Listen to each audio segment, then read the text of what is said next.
Ini adalah satu ayat yang yakin teman-teman semua sudah ya.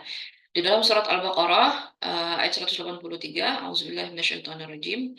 Ya Allah Subhanahu wa taala mengatakan sebentar.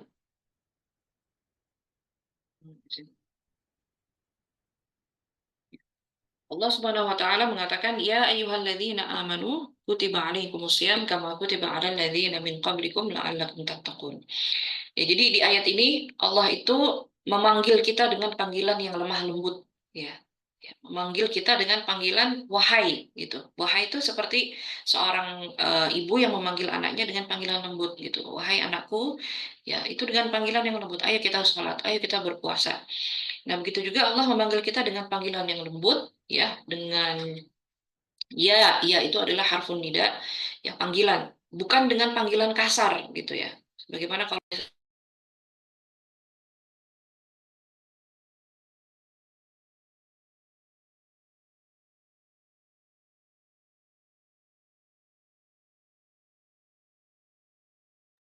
tadi ke-mute sama host?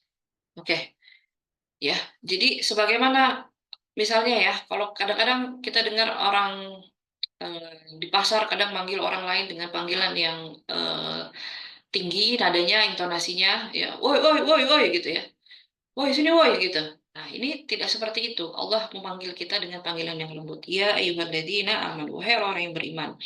Nah, siapa yang dimaksud dengan orang-orang beriman di sini adalah orang-orang yang mengaku beriman kepada Allah, mengaku beriman kepada Rasulullah, ya meskipun apapun level keimanan dia, ya apapun level keimanan dia, mau dia orang yang paling bertakwa, mau dia orang yang mungkin masih banyak melakukan kemaksiatan, ya mau apapun jenis kelaminnya, ya eh, siapapun itu laki-laki perempuan, ya dia mendapatkan atau masuk dalam kategori panggilan ini. Wahai orang-orang yang mengaku beriman kepada Allah, ya telah ditetapkan kepada kalian, ya di sini tidak disebutkan siapa yang menetapkan itu, ya kutiba pakai bahasa passive voice, ya kalau dalam bahasa Inggris itu fi'lul madhi majhul, telah ditetapkan, ya artinya siapa yang menetapkan, siapa yang menetapkan, tentu kita sudah maklum, sudah tahu bahwa yang menetapkan adalah Allah Subhanahu wa taala. Telah ditetapkan, telah dituliskan untuk kalian, telah diwajibkan kepada kalian, yaitu berpuasa. Nah, teman-teman semua, saya ingin mereview kembali apakah itu asyam, ya, apakah itu eh, apa namanya yang disebut dengan puasa, ya. Puasa di dalam bahasa itu bermakna al-imsak, ya, atau menahan, ya.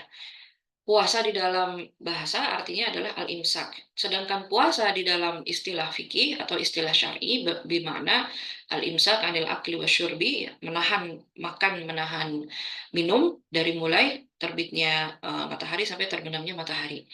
Ya. Jadi hakikat daripada puasa itu adalah menahan, ya al-imsak. Ya, meskipun secara ritualnya adalah nggak makan dan minum, tetapi hakikat daripada puasa itu adalah melatih kita untuk menahan. Menahan apa? Ya, kalau Allah Subhanahu wa taala menyuruh kita untuk menahan sesuatu yang sudah dihalalkan oleh Allah, makan dan minum itu kan halal. Ya, makan kopi, makan bakso, makan mie ayam, enak banget ya.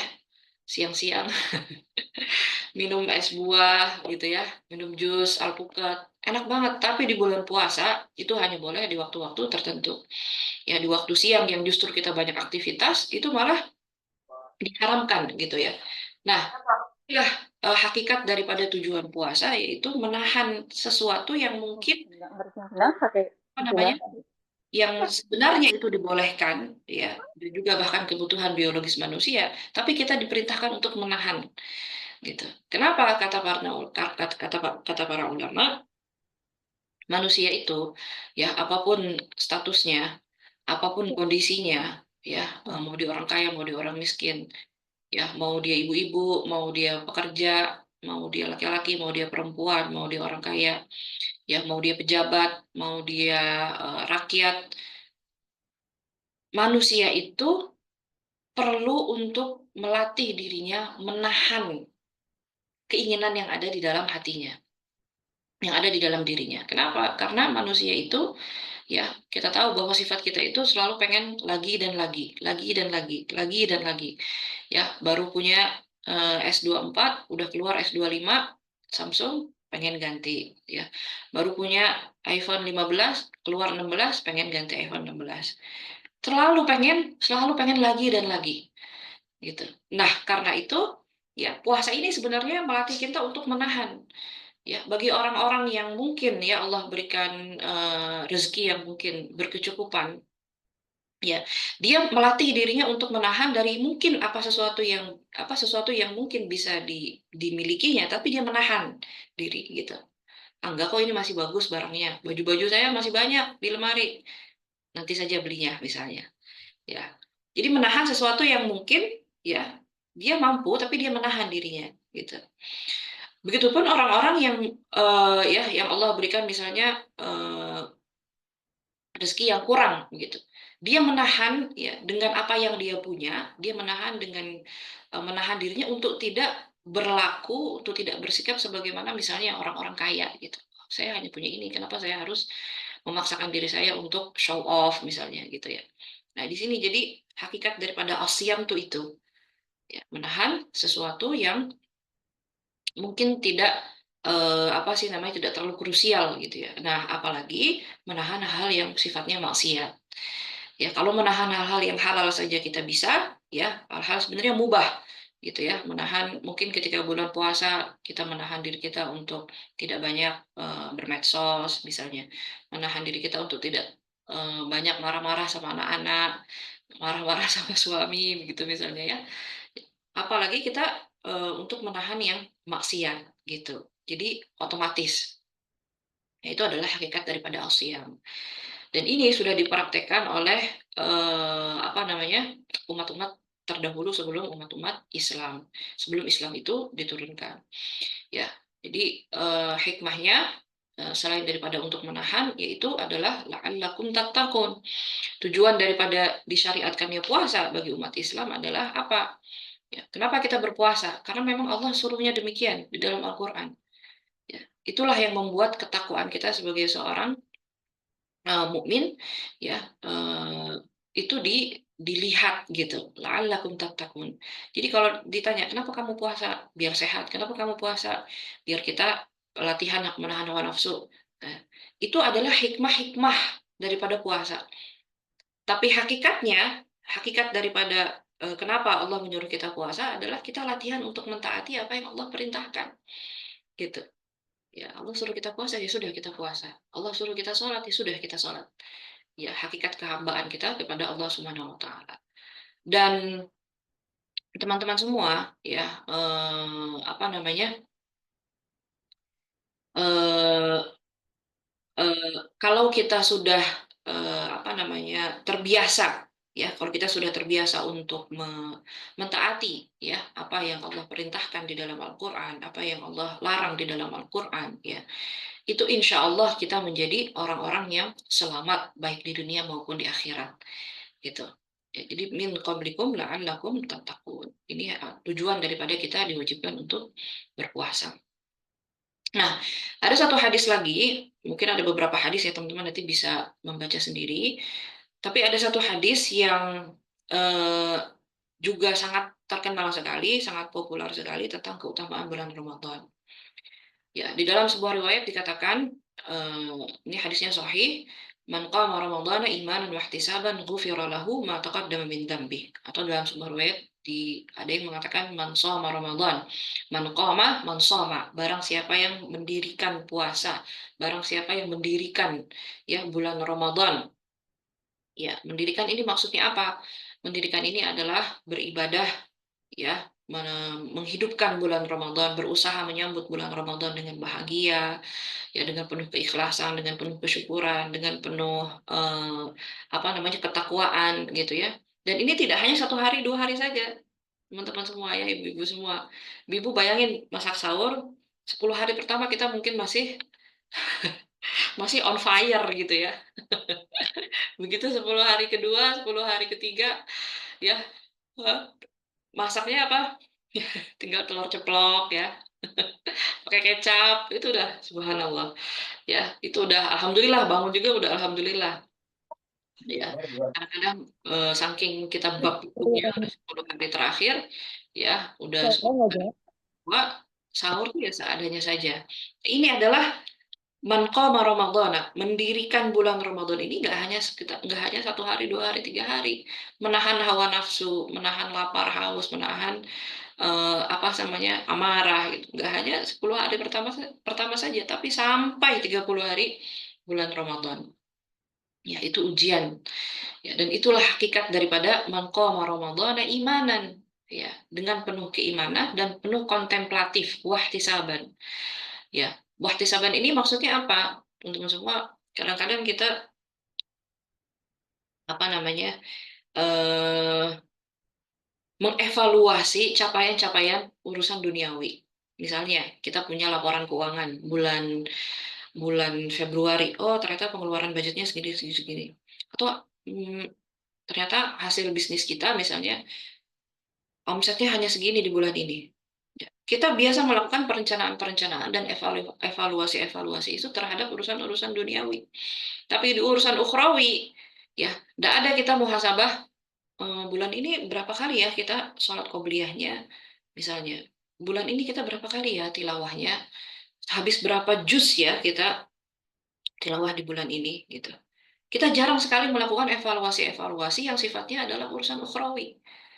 Nah, karena itu di bulan Ramadan ini kita melakukan hal tersebut kontemplatif, ya, terkait dengan capaian-capaian ibadah yang sifatnya mahdoh, ya, dan juga ibadah khair mahdoh, atau yang sifatnya adalah eh, apa namanya kesalahan-kesalahan yang mungkin ya pernah kita lakukan, ya, itu disebut dengan ihtisaban.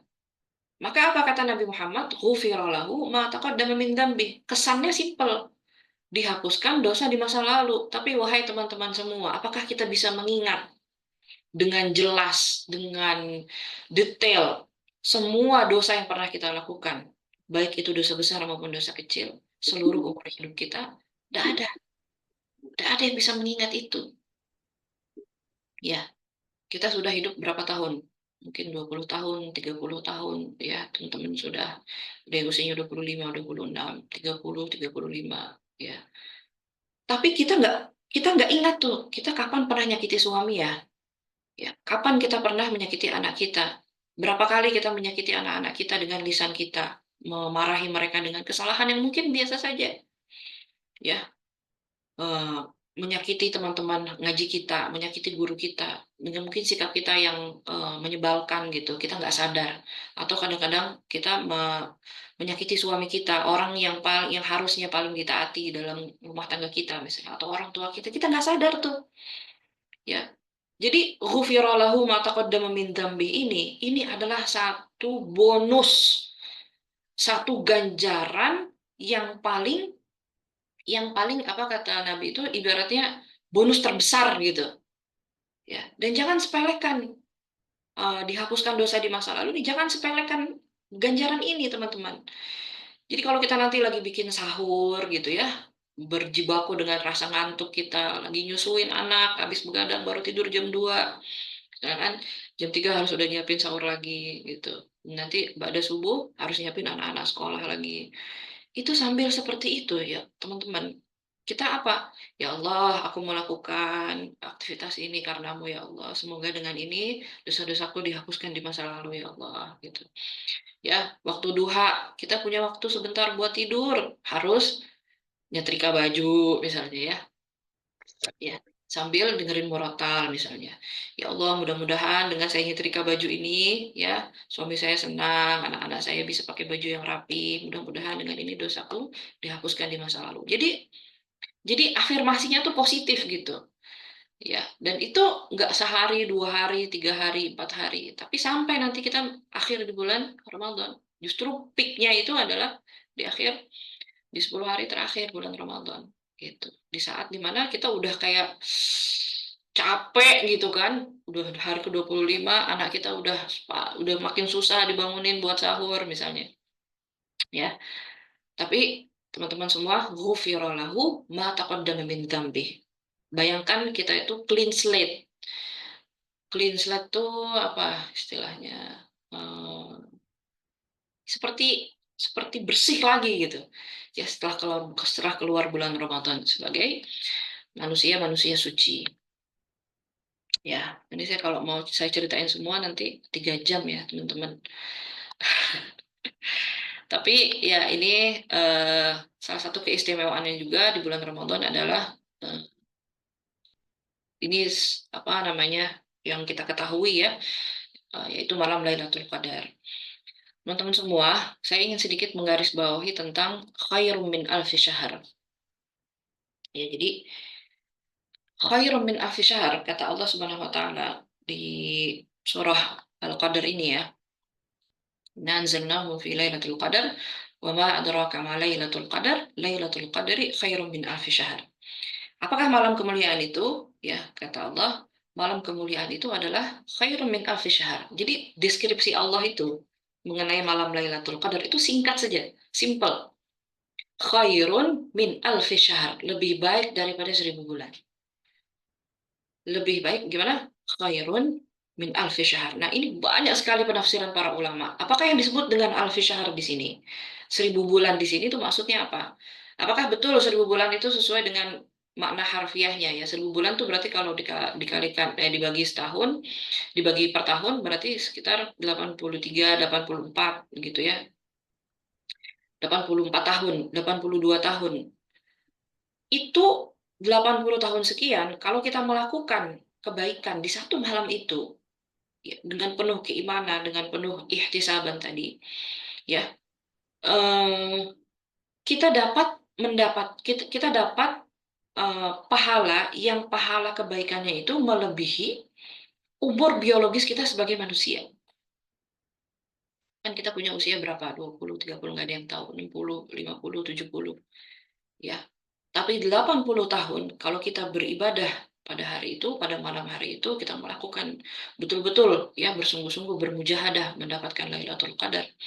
Kata Allah, kita akan mendapatkan kebaikan ya, melebihi usia biologis kita. Apapun itu yang mau kita lakukan. Teman-teman, ayo nyiapin anak-anak itikaf. Kita lagi haid misalnya. Ya, pengen rasanya ikut itikaf, tapi nggak bisa. Ya, tapi kita menyiapkan anak-anak kita untuk beritikaf. Nah, Ibu ngisi dulu ya. Menyiapkan anak-anak kita untuk pergi itikaf. Ya, itu kata Nabi Muhammad SAW, manjahaza ghazian faqad ghaza. Barang siapa yang menyiapkan seseorang untuk pergi berperang, maka sesungguhnya dia telah ikut berperang. Jadi jangan khawatir teman-teman, kita punya banyak pahala, punya banyak peluang. Kita nggak bisa itikaf, kita bisa infak. Ya, kita nggak bisa itikaf misalnya di Asyur Awakhir. Ya, aduh malam ganjil nih, lagi kerja, lagi dinas di rumah sakit misalnya. Ya, kita menyelamatkan hidup orang. Ya, niatkan itu sebagai khair min alfi syahr.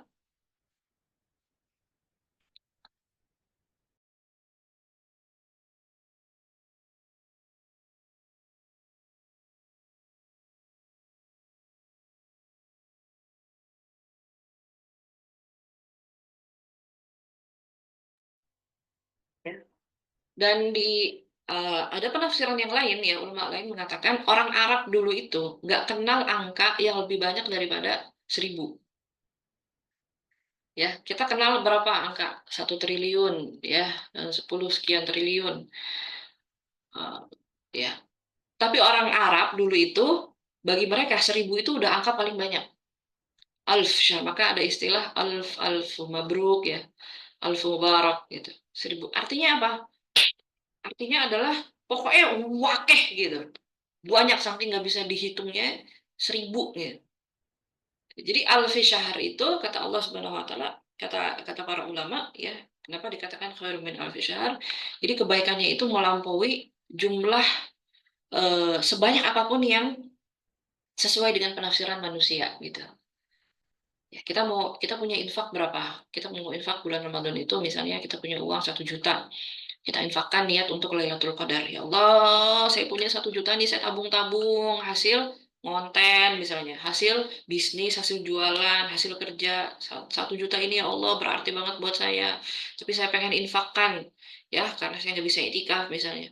Mudah-mudahan ya Allah melipat gandakan 1 juta itu menjadi tidak terbatas. gitu ya, pahala di sisi Allah Subhanahu wa taala. Jadi ibu semua, teman-teman semua yang dirahmati oleh Allah, Lailatul Qadri khairum min alfi syahr, jangan sampai kita kalah di finish terakhir, di garis finish itu jangan sampai kita justru ya menyerah di titik-titik terakhir. Ya, ibarat kita maraton itu ya harus bisa menjaga pace. Pace 10 hari pertama jangan terlalu ngegas, 10 hari kedua ya makin dinaikin gasnya. Nah, baru 10 hari terakhir langsung kita tancap gigi 5 gitu ibaratnya. Bukan justru kebalikan. Kurvanya itu bukannya naik kemudian turun, tapi harus perlahan-lahan gradually ke atas gitu. Ya, Lailatul Qadari khairun min alfi syahr. Mudah-mudahan Allah karuniakan kita Lailatul Qadar ya tahun ini, amin ya rabbal alamin. Nah, ini teman-teman semua eh, apa namanya? Ada satu kebiasaan, ada satu tradisi yang sudah dilakukan oleh Rasulullah SAW dan juga para sahabatnya ya, dan generasi-generasi setelahnya ya, sampai sampai yang kita rasakan saat ini adalah interaksi dengan Al-Quran di bulan Ramadan itu adalah satu hal yang tidak bisa kita lepaskan. Yaitu adalah hal paling minimal selain puasa gitu ya, hal yang paling minimal yang bisa kita perbanyak, yaitu interaksi kita dengan Al-Quran. Kenapa teman-teman semua? Ya, Allah Subhanahu wa taala menurunkan Al-Qur'an itu dengan dua proses, dengan dua tahap. Secara sekaligus ya, dan yang kedua secara gradually, secara apa namanya? Tadrijian, secara bertahap. Secara sekaligus Allah turunkan pada bulan Ramadan, ya dari Lauhul Mahfuz ke Baitul Izzah atau di langit dunia itu pada bulan Ramadan. Itu tepatnya pada malam Lailatul Qadar. Ya, sehingga malam itu menjadi malam yang mulia, ya. Atau ada ulama yang mengatakan Al-Quran diturunkan karena memang malam itu sudah mulia, gitu. Maka Allah turunkan pada malam Lailatul Qadar. Ada juga yang mengatakan malam Lailatul Qadar menjadi mulia karena Al-Quran itu diturunkan pada malam itu, gitu. Nah, karena itu teman-teman semua eh, mustahil gitu. Kira-kira sungguh mustahil ya kita melewatkan bulan Ramadan ini ya tanpa membaca Al-Quran. Kayak halo kemana aja gitu. Tinggal interaksi ini eh, disesuaikan dengan kemampuan teman-teman, dengan aktivitas, dengan situasi teman-teman gitu. Jadi tidak tidak semua itu bisa eh, misalnya seperti Imam Syafi'i yang ketika bulan Ramadan itu menghatamkan Al-Quran sebanyak 60 kali. 60 kali kalau dibagi 30 berarti sehari habis berapa juz? Hatam berapa kali? 3 kali. 3 kali. Mungkin nggak kalau bagi kita? Harusnya mustahil. Ya, tapi Imam Syafi'i dia mampu melakukan hal tersebut. Kenapa? Karena Al-Quran itu sudah seperti zikir biasa. Sudah seperti kayak kita menghafalkan surat Al-Fatihah. Itu kan udah nggak kerasa gitu ya kita melafalkan Al-Quran. Tapi Imam Syafi'i melafalkan Al-Quran itu sudah seperti itu. Jadi tidak mustahil bagi beliau. Nah, bagi kita mungkin yang belajar Al-Quran dia masih harus belajar gitu ya, menyempatkan waktu dan lain sebagainya, harus membuka mushaf, tadabbur itu harus mengikuti kajian dan lain sebagainya. Ya, disesuaikan dengan kondisi masing-masing. Yang penting adalah apa? Perbanyak interaksi kita dengan Al-Quran. Ini teman-teman yang nggak mengetahui kondisi teman-teman sendiri. Ya, jadi perbanyak interaksi kita dengan Al-Quran. Mau dengan apa? Dengan membacanya, dengan mentadabburinya, ya, membacanya, mentadabburinya. Yang ketiga bisa dengan mengamalkannya. Ya, ada yang keempat bisa dengan memurojaah atau menghafalnya. Ya, apapun itu teman-teman semua harus ada peningkatan dalam interaksi kita dengan Al-Quran. Jangan samakan interaksi kita dengan Al-Quran sebagaimana dengan hari-hari yang lain selain bulan Ramadan. Rugi, ya, rugi sekali. Ya, rugi sekali. Nah, ini jadi hancur ya. Dan ini ada apa namanya? Ada nanti insya Allah teman-teman bisa baca. Saya mengutip sedikit tentang satu hadis yang disebutkan ya oleh Rasulullah SAW. Ni'matani maghbun fihima kathir minan nas, as-sihhatu wal faragh.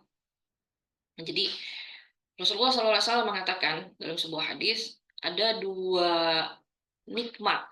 Maghbun itu dalam bahasa Indonesia artinya tertipu. Ya, tipu.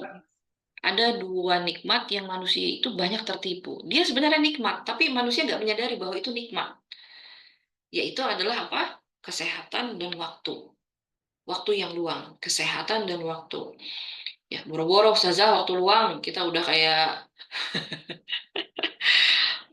gedebak-gedebuk ya.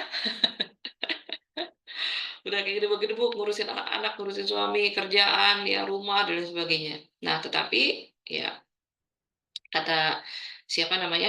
Kata eh, Ibnu Al-Jauzi, ya, Ibnu Al-Jauzi ini adalah salah seorang ulama. Beliau mengatakan, ya, nikmat kesehatan itu dia baru terasa ketika sedang sakit. Ya, sedangkan nikmat waktu luang baru terasa ketika sedang sibuk, ya, sedangkan aktivitas itu terlalu berjibun. Al-wajibatu aktsaru minal awqat. Nanti dulu, sebentar. Ya.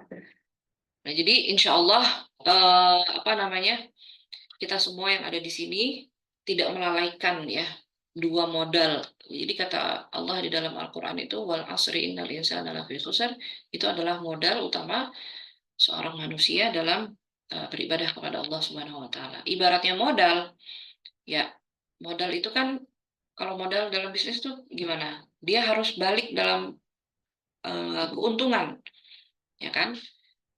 Nah, banyaknya manusia tidak menyadari bahwa waktu itu adalah modal yang paling mahal. Kenapa? Karena waktu itu tidak dapat diulang. Ya, waktu itu tidak dapat diulang. Kita bisa nggak mengulang waktu yang sudah berlalu? Nggak bisa. 5 menit yang lalu, 10 menit yang lalu, nggak bisa. Mungkin ada penyesalan-penyesalan di bulan Ramadan kemarin gitu ya. Nah, inilah momentum ya bagi kita untuk memperbaiki. Ya, jangan sampai ada penyesalan-penyesalan lagi nanti ketika di akhir Ramadan kita, ah, Ramadan ini terlewati dengan biasa saja. Ya, Sibuknya satu minggu ya, kira merugi. Jangan sampai seperti itu. sibuknya satu minggu ini. Baik. Eh, nah, teman-teman insya Allah masih masih stay tune ya. Nah, baru kita beranjak kepada tadi baru mukadimah nih. Ya, tadi baru mukadimah, beranjak kepada how to-nya. Ya, tadi kita sudah memahami esensinya, why-nya. Ya, Ustazah, pokoknya saya semangat nih gitu ya. Pokoknya kita semangat nih gimana sih caranya Ramadan tuh biar kita tuh gitu ya, sukses gitu. Nah, sekarang gimana nih caranya gitu ya. Nah, ini ada satu tips. Sebenarnya ini teknis aja ya. Urusan ini teman-teman insya Allah lebih lebih paham dengan kondisi masing-masing sesuai dengan zuruf masing-masing. Tapi saya ingin mengutip dari Seven Habit yang sangat terkenal sekali ditulis oleh Stephen Covey. Gimana sih manajemen waktu itu ya, manajemen diri kita tuh biar kita tuh nggak menjadi orang-orang yang merugi gitu. Nah, yang pertama adalah tentu kita harus proaktif, ya, bersikap proaktif, be proaktif. Ya, habit pertama sukses story-nya menurut beliau ya, menurut Stephen Covey, dan ini sebenarnya kita lihat dalam diri Rasulullah SAW, dalam diri para sahabat, ya mereka itu selalu fastabiqul khairat gitu, selalu proaktif untuk menyambut kebaikan.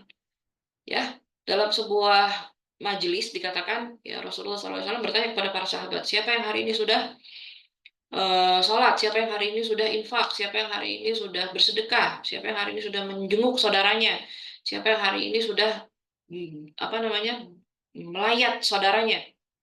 Ya, itu sahabat itu ya saling memandang gitu. Ternyata ada salah seorang sahabat yang sudah melakukan semua hal tersebut, yaitu adalah Abu Bakar. Jadi selalu fastabiqul khairat. Atau dalam satu waktu Rasulullah sebelum perang, gitu ya, selalu mengatakan siapa yang mau berinfak untuk perang kali ini. Ya, ada yang menginfakkan sebagian hartanya, ada yang menginfakkan seluruh hartanya, ada yang menginfakkan hasil dagangnya. Jadi proaktif gitu. Proaktif itu adalah ya bersemangat begitu. Dan kita tahu bahwa kita tidak akan mendapatkan pahala Ramadan tadi ya kalau kita tidak bermujahadah gitu. Ya. Eh, kan tadi udah berapi-api ya pokoknya saya mau. Tapi nggak ada nggak ada semangat, nggak ada apa namanya inisiatif dalam diri kita untuk misalnya takhtid ya, untuk planning gitu. Ya, dan kata Allah, Allah itu nggak akan merubah keadaan kita kalau kita nggak merubah diri kita sendiri. Ya, Allah itu tidak akan merubah diri kita kalau kita tidak merubah diri kita sendiri. Pengen tahajud, tapi rasanya susah banget. Misalnya, ya di bulan Ramadan ini ya Allah ibu-ibu, ya kita sangat sangat sangat mudah untuk melakukan tahajud. Mungkin di malam-malam yang lain kita sangat sulit bangun, tapi di bulan Ramadan ini kita dimudahkan oleh Allah untuk tahajud. Kenapa? Karena kita mesti bangun sahur. Ya, karena kalau kita nggak bangun, satu keluarga nggak pada sahur. Ya nggak? Kita nggak bangun, anak-anak nggak sahur. Ya, suami nggak sahur. Itu adalah momentum. Ya, jadi kita pengen ngaji nih misalnya. Ya, kita pengen punya waktu tilawah sendiri. Maka harus kita planning gitu. Harus kita luangkan waktunya gitu. Kita mau infak nih, bulan Ramadan kali ini saya punya target sekian juta infak misalnya, sekian 100.000 saya punya infak. Tahun lalu saya infak berapa ya? Gitu. Nah, coba ya. Jadi harus ada semangat fastabiqul khairat, harus ada semangat untuk berubah ya, atau proaktif. Nah, ini sebenarnya tips-tips ini teman-teman bisa sesuaikan ya, sesuai dengan kondisi masing-masing. Nah, yang kedua adalah bagaimana kita memiliki niat yang jelas dan visi yang kuat. Begin with the end in mind, ya, kalau menurut Stephen Covey. Jadi para sahabat itu, ya, ketika melakukan amal kebaikan, kita ingat bahwa bulan Ramadan itu perang Badar, ya nggak? Perang Badar terjadinya Ghazwatul Badril Kubra itu terjadinya pada bulan Ramadan. Ya, kemarin di Palestina, ya, bulan Ramadan juga, teman dalam situasi perang mereka mengalami, maksudnya selama bulan Ramadan mereka juga mengalami situasi perang. Nggak perang aja, bulan Ramadan itu sudah berat, ya. Apalagi waktu itu para sahabat mengalami yang namanya perang pertama. Jadi Ghazwatul Badar itu kan perang pertama, perang yang sifatnya besar ya, bukan perang Syria, tapi perang yang besar dan jumlah kaum muslimin pada saat itu hanya 313. Ya. Jadi first battle, belum pernah ada perang sebelumnya di antara kaum muslimin dengan orang-orang kufar. Ya. Jadi tahu tuh visinya. Ya, apa nih? Kita mau apa yang mau kita tuju selama bulan Ramadan ini? Ya, apa yang mau kita tuju? Apa yang mau kita capai gitu ya. Oh, saya mau baca buku bulan Ramadan ini misalnya tentang apa, satu tafsir. Saya mau menghatamkan tafsir juz 30 misalnya. Ya, harus ditulis. Yang namanya target itu harus ditulis. Kalau ngawang-ngawang dia nggak akan jadi target. Ya, kenapa? Karena nggak akan bisa dievaluasi. Ya, cuma ngawang-ngawang doang. Iya, pokoknya mau tilawahnya lebih banyak, pokoknya mau infaknya lebih banyak, tapi nggak ditulis. Itu yang tadi saya katakan bahwa takhtid itu, ihtisaban itu kadang-kadang kita fokus pada evaluasi urusan dunia, tapi tidak fokus pada evaluasi urusan akhirat. Ya, misalnya target mengajarkan anak puasa tahun ini, ya, eh, anak usia berapa 7 tahun, itu dituliskan. Nggak apa-apa, kita tuliskan. Atau meal prep, ya, misalnya dituliskan. Terkait dengan tadabur, dituliskan. Infak, dituliskan. Tahajud, ya ditulis, ya witir ditulis. Jadi kalau kita tidak menuliskan target-target tersebut, meskipun misalnya itu target, kira-kira kita bisa nggak ya, eh, apa namanya, mencanangkan target-target tersebut gitu, nggak apa-apa, tulis aja dulu gitu, tulis aja dulu. Nah, nanti ketika di akhir kita mengevaluasinya itu, oh ternyata ini nggak bisa terlaksana karena ini nggak bisa terlaksana karena ini nggak bisa terlaksana karena ini. Yang penting niatnya sudah tercatat dulu, rencananya sudah tercatat dulu. Ya, tapi kalau kita abstrak doang, ya pokoknya Ramadan ini harus lebih baik. Nggak ada tapi planningnya, ABCD-nya mau ngapain aja. Ya, ntar apa? Tidak ter tidak tidak ter apa namanya? Tidak terdefinisikan, tidak terdeskripsikan bahwa oh ya udahlah Ramadan ini kayaknya sama aja kayak tahun lalu gitu. Nah, Itu ya. Jadi kita harus memulai tujuan goalnya. Jadi memulai sesuatu yang akhir. Kita tahu tujuan akhirnya ini kita mau ngapain, ya. Kemudian kita menuju tujuan tersebut. Ya, innamal a'malu binniyat.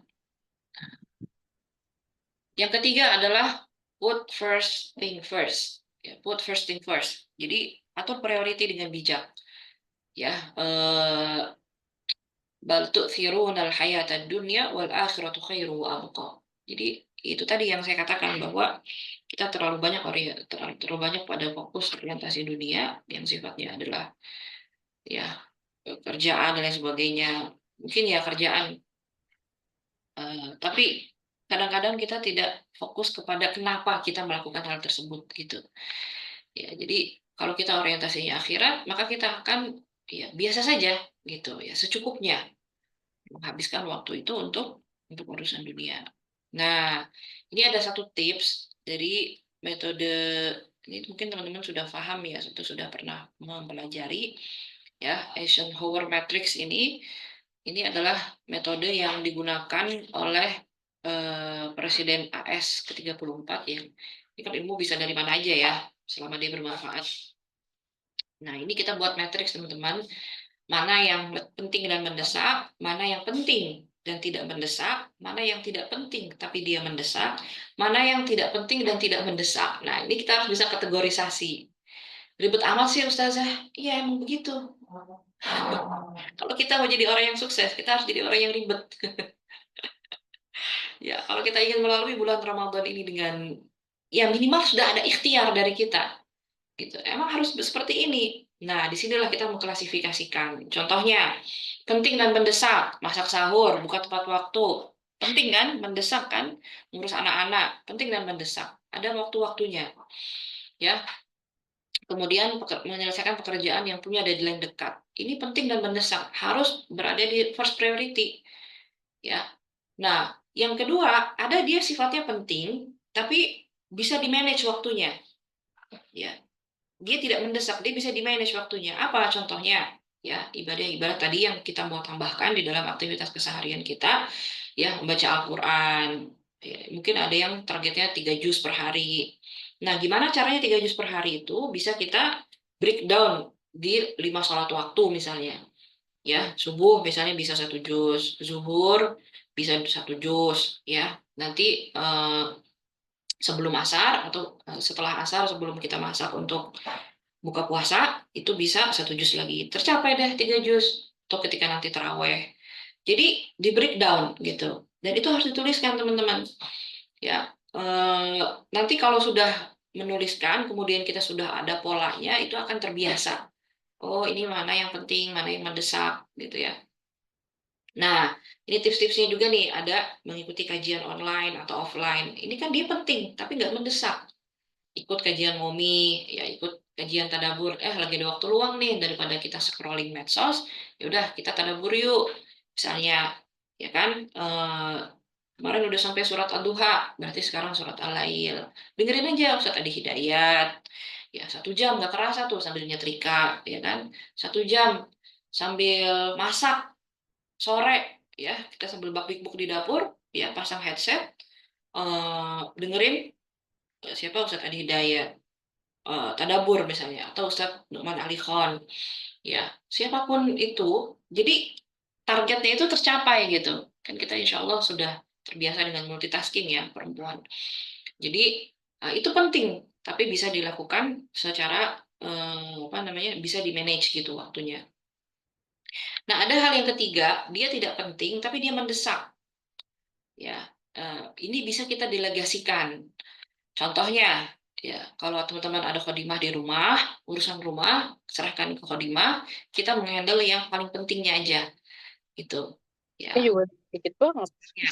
Ada anak yang dari ya, jadi kita nggak stres sendiri ngurusin rumah. Aduh, tilawah belum, masak belum, cucian piring belum, ini belum, ini belum, ini belum, gitu ya. Gimana kita mau battle?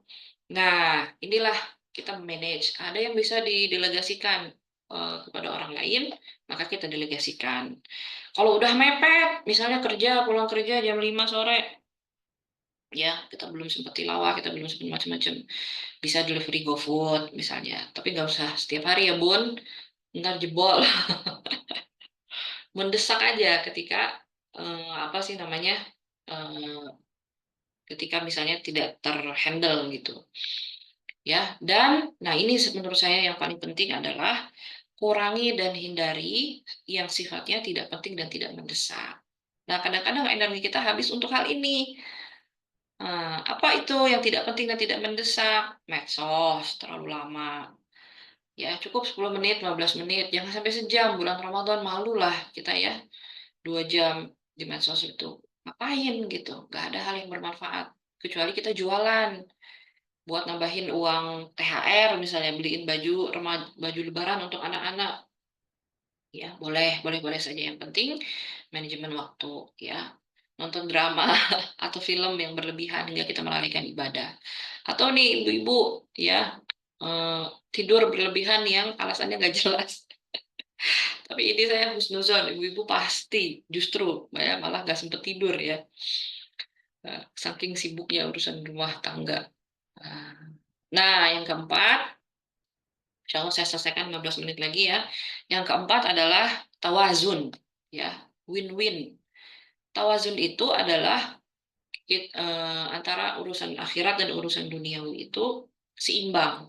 Seimbang itu tidak berarti sama rata, tetapi sesuai dengan porsinya, gitu. Ya, sesuai dengan porsinya. Jangan sampai apa namanya, yang tadi yang saya katakan ya di awal bahwa wah pokoknya pokoknya bulan Ramadan mama pengen atau bunda pengen hatam 5 kali, tapi pekerjaan rumah terbengkalai gitu. Suami nggak diurus gitu ya. Anak-anak ya tidak terurus. Nah, ini artinya tidak ada keseimbangan gitu. Begitupun sebaliknya, terlalu fokus ngurusin rumah, ya, urusan ibadah tidak bisa di-manage. Nah, jadi ini ya tawazun. Yang kelima adalah ya seek first to understand then to be understood. Ini sebenarnya lebih kepada manajemen emosional ya dengan anggota rumah, anggota keluarga. Ya kadang-kadang kita terlalu idealis, bang, cepet apa? Puasa, bang, cepet apa bangun? Ya, kakak, ayo, teteh, cepet bangun, udah jam berapa ini? Kita emosi gitu, ya. Apa namanya? Target-target yang tadi sudah kita tuliskan gitu, idealisme-idealisme kita ketika sudah berumah tangga, kok beda banget ya sama kita sebelum nikah itu yang kita bisa dengan sholat dengan tenang, ya doa tuh nggak ditongkrongin sama anak kecil gitu ya. Ada kita punya bayi baru sholat sebentar bayi udah nangis gitu, kok kenapa Ramadanku serasa tidak bermakna, ya jangan seperti itu ya. Kita juga harus apa istilahnya adaptif ya dengan kondisi rumah kita dan berusaha apa namanya berdamai dengan kondisi yang ada di rumah gitu. Kalau misalnya anak-anak terlihat lagi lemas, terlihat lagi rewel, ya sudah, jangan terlalu memaksakan. Pokoknya harus aku jus, anak dibiarin nangis sendiri. Ya, ini salah kaprah. Ya, apalagi bayi misalnya masih harus disusui, masih harus disuapin. Ya, jadi itulah ibadah kita di bulan Ramadan. Ya, itulah ladang pahala kita. Ya, jadi apa namanya? Jangan terlalu ini juga, jangan terlalu memaksakan begitu. Ya, jadi tetap adaptif dengan perubahan. Dan yang keenam adalah menghindari pemborosan waktu atau sinergi ya menurut Stephen Covey itu.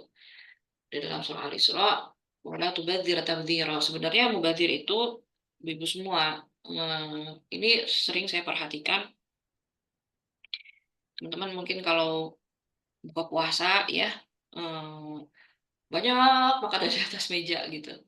Pengen ini, pengen itu, pengen ini, pengen itu, pengen itu gitu ya. Nah, ini secukupnya saja. Kenapa? Karena perut yang terlalu kenyang nanti tarawihnya nggak bisa tegak ya dia nunduk nanti gini ya. Tapi kalau memang kita masih menyusui butuh asupan yang lebih banyak ya ya itu nggak apa-apa, itu namanya tidak menzolimi diri sendiri juga.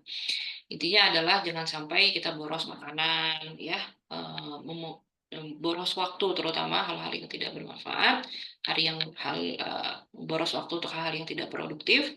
Ya, kita ada punya waktu 10 menit, 5 menit, ya 1 jam, ya digunakan dengan sebaik-baiknya.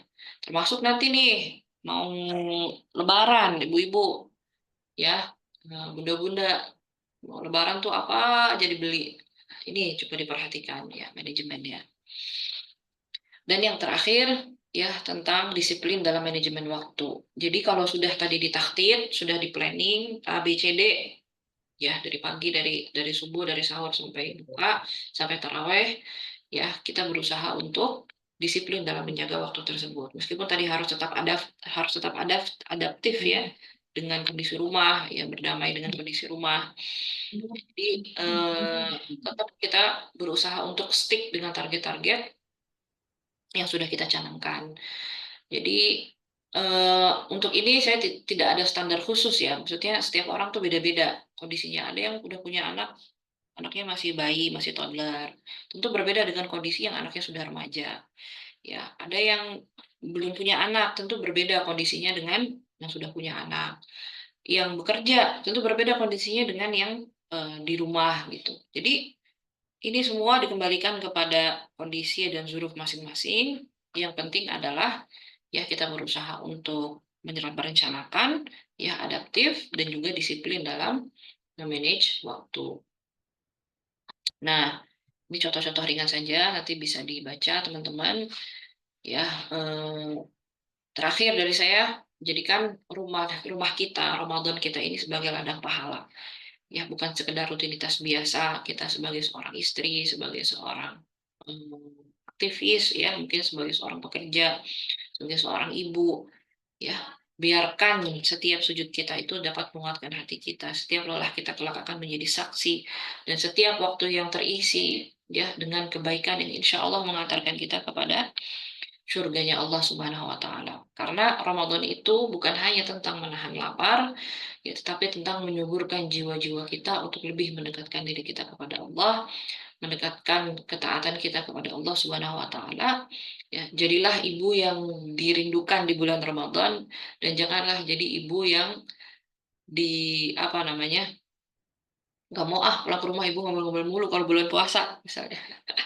Udah ngomel-ngomel mulu kerjaannya kalau bulan puasa. Ya. Nah, bulan puasa ini kan orang kalau lapar, haus, dia cenderung temper, ya kan? Orang kalau lagi puasa, lagi haus, dia cenderung emosinya naik. Tapi sama Allah, kita disuruh nahan. Nah, itulah hakikat latihan kita ibu-ibu, ya. Semoga keluar dari bulan Ramadan ini kita menjadi bunda-bunda, menjadi ibu-ibu yang lebih sukses, ya, lebih siap, lebih bahagia, dan insya Allah mendapat predikat takwa. Allah alam bisawab, yang benar datangnya dari Allah semata. Ini juga latihan buat saya, ya. Yang salah datangnya dari saya pribadi. Allah alam bisawab. Aku qauli hadza astagfirullah wa lakum. Assalamualaikum warahmatullahi wabarakatuh. Waalaikumsalam warahmatullahi wabarakatuh. Jazakillah khairan katsiran Ustazah Maryam Khanitat. Kita sudah sama-sama mendengarkan penjelasan beliau dan terpantau Ustazah dari kolom chat ini ada dua pertanyaan yang sudah di-spill tadi jawabannya sebenarnya sama Ustazah tapi mohon berikan jawaban singkatnya. Semoga kita bisa memanfaatkan waktu 15 menit terakhir ini untuk satu pertanyaan live dan dua yang ada di kolom chat ini ya Ustazah ya. Yang pertama, Ustazah, boleh berikan kami tips agenda Ramadan seperti bangun jam berapa, tidur jam berapa, kemudian masak beberesnya bagaimana. Apalagi Ustazah juga seorang dosen, supaya kami bisa termotivasi untuk lebih produktif lagi. Dari Ibu Ida Nirwana, Ustazah. Ini tadi Ustazah sudah sempat memberikan ini ya, side-side untuk soal ini, tapi mungkin masih ingin lebih jelas lagi sedikit, Ustazah. Iya, eh, spill aja sedikit sedikit spill, Hmm. sedikit info. Justru kalau di kampus saya bulan Ramadan libur, jadi saya nggak ngajar. Alhamdulillah. Ya, jadi saya nggak ngajar bulan Ramadan itu. Enaknya kampus Islam ya. Jadi lebih banyak menghabiskan waktu di rumah. Ya, saya sama anak-anak paling mungkin mengisi beberapa kajian saja. Ya, dan Jadi kalau saya pribadi membagi waktu tilawah itu, jadi ba'da subuh itu udah pasti ya, ba'da subuh. Kemudian duha, waktu duha. Jadi Hmm. ba'da subuh misalnya 1 juz, ba'da duha 1 juz, ba'da zuhur 1 juz, ya. Kemudian biasanya kalau zuhur, asar itu kadang-kadang suka ada kajian. Hmm. Nah, ba'da asar, kalau ada waktu, ya biasanya saya 1/2 juz. Nah, nambah lagi nanti ketika isya, maghrib ke isya. Jadi itu adalah waktu-waktu yang untuk porsinya adalah untuk tilawah. Ya, untuk tadabur itu biasanya di sela-sela itu, bisa misalnya di waktu duha gitu ya. Tapi karena biasanya saya mengisi kajian juga, jadi sekalian tadabur biasanya. Ya, itu teman-teman Hmm. bisa sesuaikan lah dengan kondisi masing-masing. Nah, untuk urusan rumah itu, saya masih masak sendiri nggak? Masih, saya masih masak juga. Sahur masih masak sendiri buat anak-anak gitu ya. Paling kalau untuk berbuka, karena di rumah ada khodimah, yaitu tadi ada urusan-urusan yang bisa didelegasikan ke khodimah. Kalau teman-teman nggak ada khodimah, ya saya kira gini, apa yang bikin kita stres di rumah itu, kalau ngeliat rumah berantakan, ya kan? Waduh, pusing, cucian piring belum dicuci gitu kan, numpuk, udah gitu, rumah berantakan, mainan di mana-mana, kasur berantakan, cucian, aduh gitu kan. Terus bikin stres ibu-ibu. Kenapa kita stres? Karena kita merasa bahwa semuanya harus rapih, gitu. Dan harus rapih saat itu juga. Nah, bagaimana caranya kita berdamai dengan kondisi tersebut? Ya udah, nggak apa-apa lah sesekali berantakan. Ada anak-anak lagi liburan di rumah. Nah, bantu ibu nyapu. Gitu ya. Kalau saya setiap malam itu selalu beres-beres dengan anak-anak, saya libatkan. Yang satu nyapu, yang satu lipat karpet, yang satu nyuci piring, gitu. Yang satu masukin makanan sisa, misalnya ke kulkas. Jadi rumah tuh pagi ketika sahur sudah rapih, gitu. Kita nggak stres. Nah, bangun tidur, anak-anak saya masih punya toddler juga. Bangun tidur, anak-anak dibiasakan untuk merapikan kasurnya masing-masing. Nggak harus serapih di hotel, ibu-ibu. Ya, kalau gitu kita stres yang ada, aduh, gitu kan. Yang penting apa? Anak-anak tuh ya berpartisipasi, bertanggung jawab, melatih melatih bertanggung jawab sendiri gitu. Ya, mereka ngelihat kita beresin kasur, ya mereka akan melakukan gitu. Nah, untuk mainan, ibu-ibu jangan masih punya toddler nih, usia 2 tahun, usia 3 tahun. Kadang-kadang kita pengen, aduh, lihat rumah rapi gitu kan. Nah, setiap anak-anak main tidak perlu dibereskan. Setiap kali mereka main kita beresin. Mereka main beresin. Biarin aja berantakan, Bu Ibu. Rumah berantakan tandanya anak-anak sehat. Beresinnya kapan? Pas suami mau pulang. Jadi kelihatan sekali doang, udah itu. Nanti suami pulang, oh rumah rapi. Padahal mah sebelumnya udah kayak kapal pecah. Ya, nggak apa-apa kita berdamai dengan kondisi itu. Ya udah nggak apa-apa nak main, mama mau tilah dulu ya, bentar gitu. Tilah dulu ya, misalnya. Jadi manajemen waktunya, ada waktu-waktu yang bisa untuk pekerjaan rumah, ada yang bisa untuk tilawah gitu, bisa untuk pekerja. Jadi saya kira disesuaikan sajalah dengan apa namanya, dengan kondisi masing-masing gitu. Ya, Ya, baik Ustazah, ini juga menyambung pertanyaan dari Mbak Feti di Tegal nih. Ustazah, bagaimana manajemen energinya? Saya ibu 3 anak, bekerja juga Ustazah. Habis maghrib sudah capek banget rasanya. Tapi tadi sudah ya, mungkin ini bisa ya Ustazah ya. Jangan mau semuanya rapih dalam satu waktu. Itu tadi seperti itu ya. Udah ya Mbak Feti ya, karena ini waktunya juga sudah sangat singkat banget. Nah terakhir nih, ini mewakili ibu-ibu yang masih punya anak-anak kecil. Ustazah, bagaimana cara membuat program Quran kepada anak usia 8 dan 4 tahun dan bagaimana sistem reward punishment-nya? iya. Terkait dengan, ya kebetulan anak saya usia 6 tahun juga ada, 8 tahun, 8 tahun nggak ada deh, 9 tahun dan juga 11 tahun ya. Jadi anak-anak itu kan belum mengenal konsep pahala. Konsep abstrak itu mereka belum terlalu nyambung gitu. Ya, nanti dapat pahala dari Allah. Abstrak gitu. Apa sih pahala itu gitu. Kalau kita udah bisa memahami. Nah, karena itu orang tua membahasakan pahala itu bisa dengan tadi hadiah gitu ya. Nah, ibu nih punya hadiah sekian kalau kakak bisa selesai hatam satu juz misalnya selama bulan satu juz hatam satu Quran selama bulan Ramadan misalnya ya nanti ayo siapkan hadiah ini. Nah, hadiah itu jangan dikasih dulu tapi diberitahu dulu. Kalau saya ya award ini nggak apa-apa diperbolehkan untuk memberikan motivasi semangat untuk anak-anak.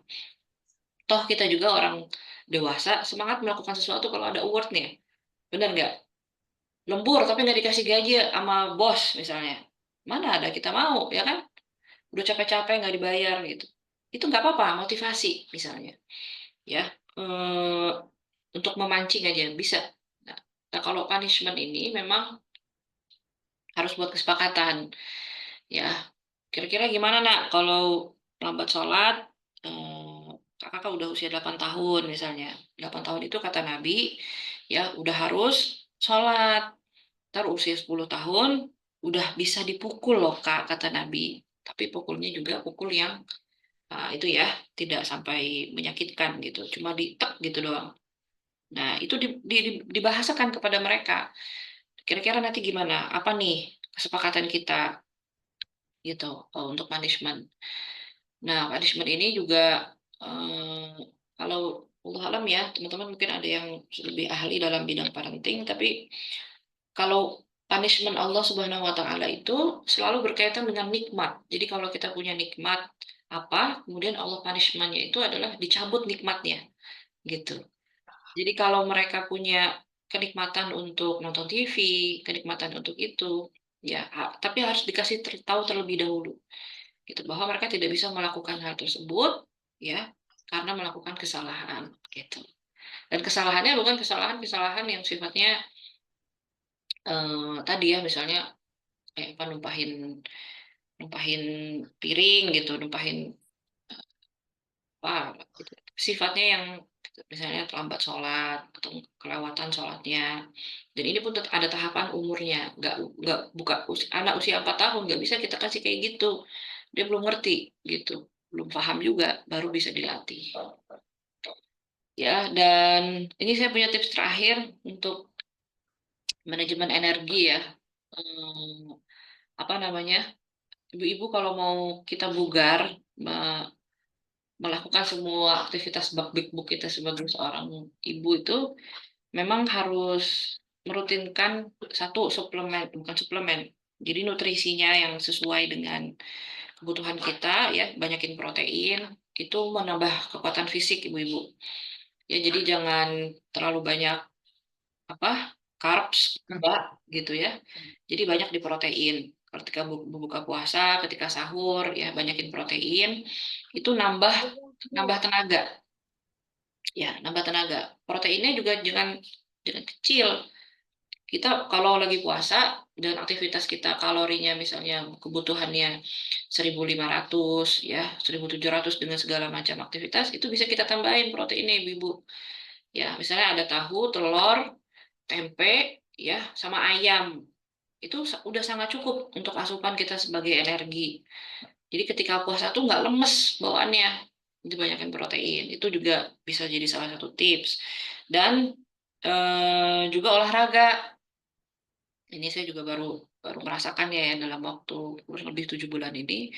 Gimana caranya manajemen energinya? Banyak kan tutuk gitu, senang segala macam. Itu kalau kitanya nggak banyak aktivitas olahraga, itu kita jompo ibu-ibu. Kita berasa banget capek gitu. Nah, kalau kita olahraga ya minimal seminggu 3-4 kali, itu kita akan terlatih aktivitas fisik. Ya, bisa kardio, bisa latihan beban, ya apapun aktivitas itu bisa senam, bisa zumba, tapi itu membuat kita jadi bugar gitu. Puasa tuh nggak letoy. Letoy itu apa ya? Lemes. Nah, gitu. Ya, itu mungkin sedikit tips dari saya. Allah alam Iya, bisawab. baik. Ya, Sudah 10. Alhamdulillah. Maaf Ustazah, ini iya, Iya, gimana? sudah 10.14 kita lanjut atau kita akhiri sampai di sini Ustazah? Boleh satu pertanyaan lagi mungkin, kalau masih ada. Satu saja, boleh. Baik, terima kasih. Kita buka kesempatan penanya langsung nih. Angkat tangan tanpa berlama-lama lagi. Satu pertanyaan saja. Silahkan klik tanda di bawah ada react ya, hand gestures. Coba tolong angkat tangan. Siapa yang mau bertanya atau boleh langsung buka open mic saja? Silahkan ibu-ibu. Kesempatannya ini hanya satu orang saja. Ada yang ingin bertanya? Satu. Wah, sepertinya udah jelas semua Asal ya. Mbak Indra mungkin ada yang mau ditanyakan? Nah, ini siapa nih? saya Ustazah Nevi ya? di Nevi, ya, silakan ya Mbak Nevi. iya Ustazah, apakah ada apa itu file atau contoh untuk kegiatan-kegiatan selama bulan Ramadan? Ustazah mungkin punya Ramadan planner itu planning gitu, bisa di-share gitu ke kita-kita misal ada. Jadi kita bisa apa mengikuti misalkan Ramadan Ustazah pernah punya uh, di Ramadan kegiatan-kegiatannya apa saja kayak gitu.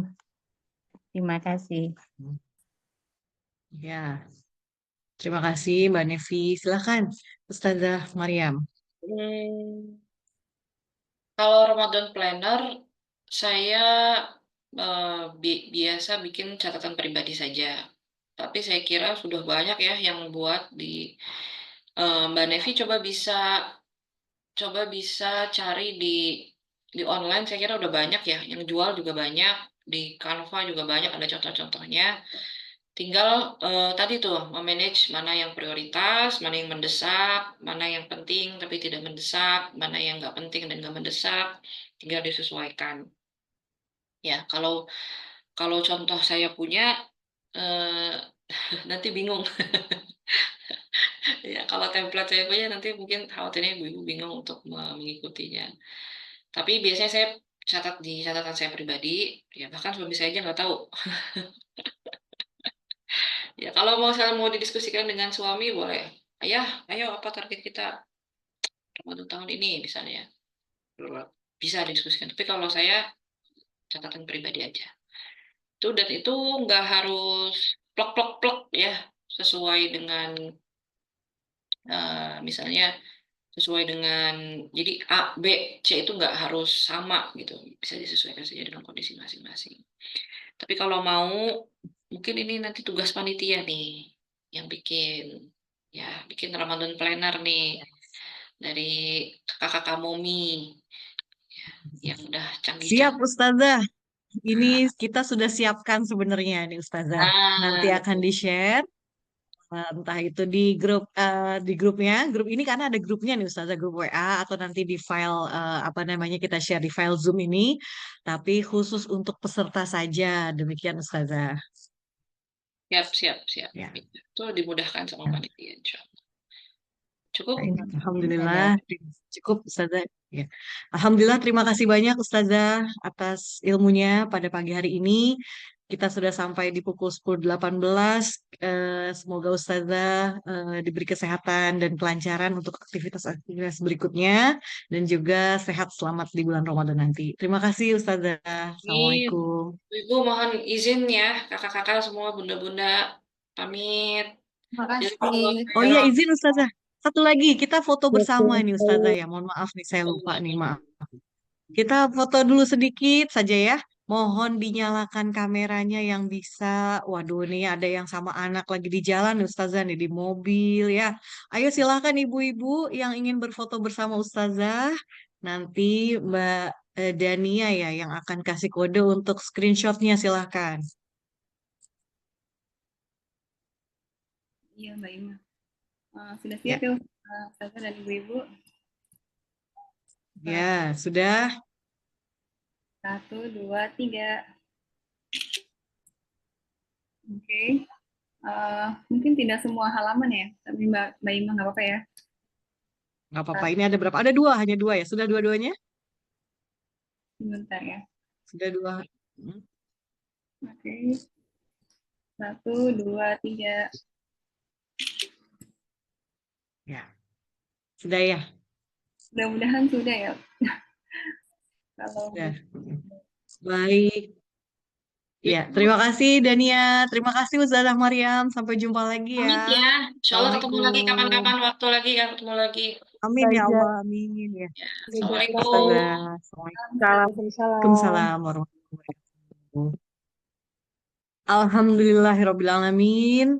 Kita sudah dengarkan bersama-sama ilmu tadi dari Ustazah Maryam Khonitat serta pengaplikasiannya yang bisa nanti teman-teman semua pakai di bulan Ramadan tahun 2025 yang insya Allah 7 atau 8 hari lagi ya. Sehat, semangat, kuat. Nah, sebelumnya nih, sebelum kita bubar ya,